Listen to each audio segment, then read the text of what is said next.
Boundaries are often misunderstood, but are very important because they help us to demonstrate what we value and how we want to be treated.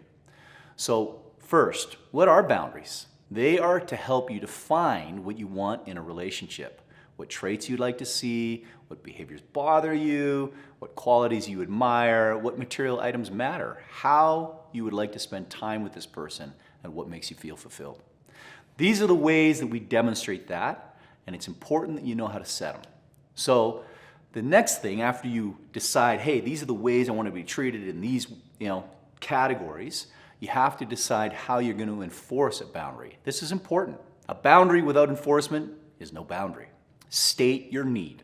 You got to say, hey, you know what? I need you to be able to speak to me without yelling at me. If you're going to yell at me, have a clear consequence for crossing that boundary. And only state the consequence if you're willing to enforce it. So, hey, if we're having a conversation and you start yelling at me, I'm going to leave the conversation. I won't participate in that. If you won't enforce that boundary, it means nothing.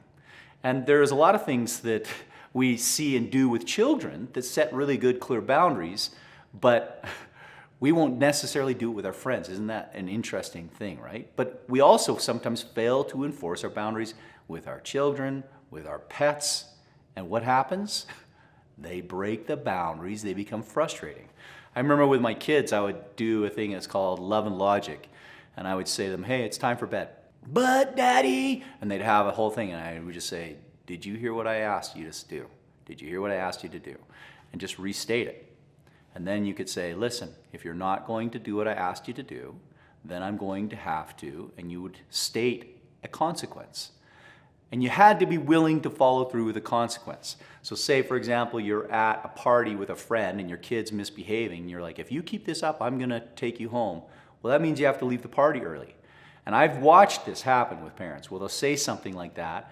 Then the kid continues to do the behavior and the person's like, well, I don't want to leave the party. So they don't. And then the kid knows boundaries mean nothing.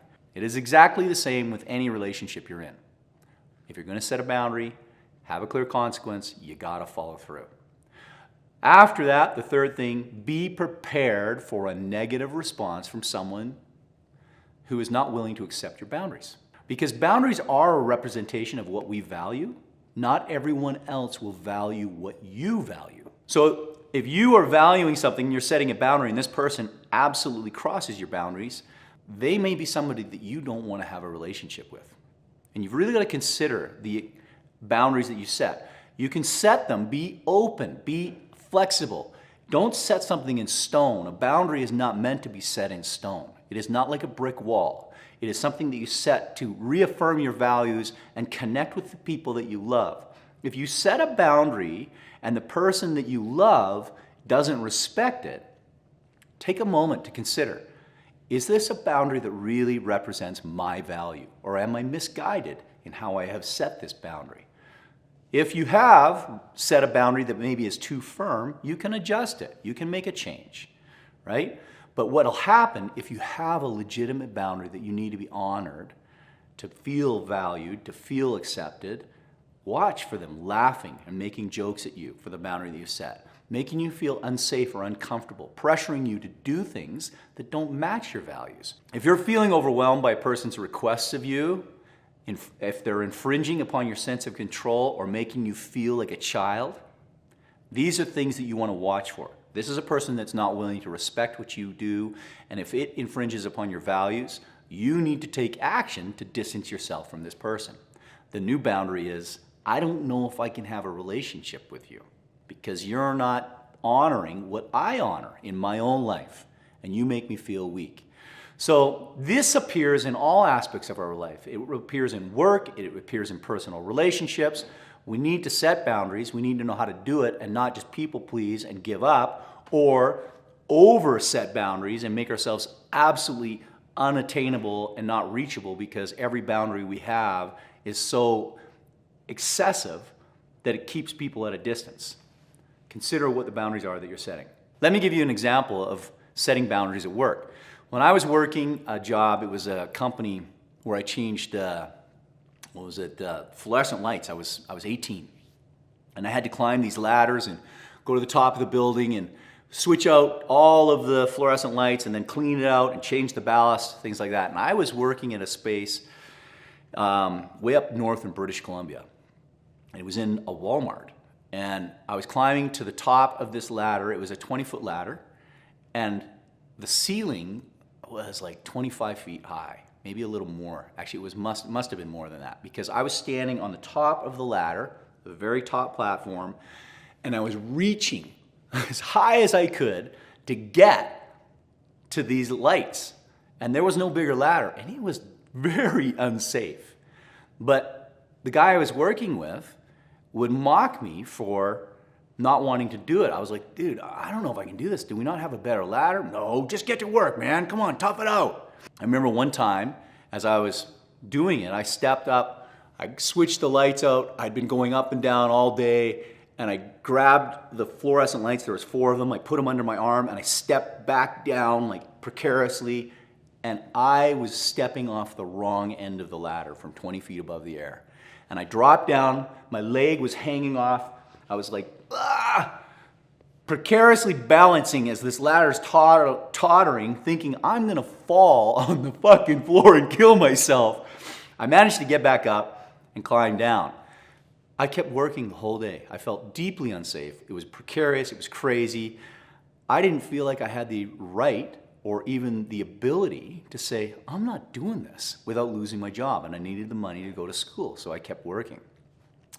In a very different way, my brother, who was older than me and a little wiser and capable of setting good boundaries, he was also working in that job at one point. And he was up there working on some stuff, changing a ballast. They didn't have the right equipment, so they had him clipping some wires as he was changing the ballast. And as he clipped the wires, he got electrocuted. And he was stuck holding this thing with electricity running through his body. And the only thing he could do was pitch himself off this ladder. He landed on the central aisle kind of display where they're carrying all the stuff, smashed into that. The boss came over and was yelling at him for doing what he did. And my brother stood up and he said, "This is unsafe. I will not work for you. I'm out of here." And he had burns on his arm so bad from the electricity that he said when he was burning, he could smell his flesh cooking, right? So he set a boundary after he got injured, which was probably too late because he's a little bit like me. He's kind of willing to risk himself physically.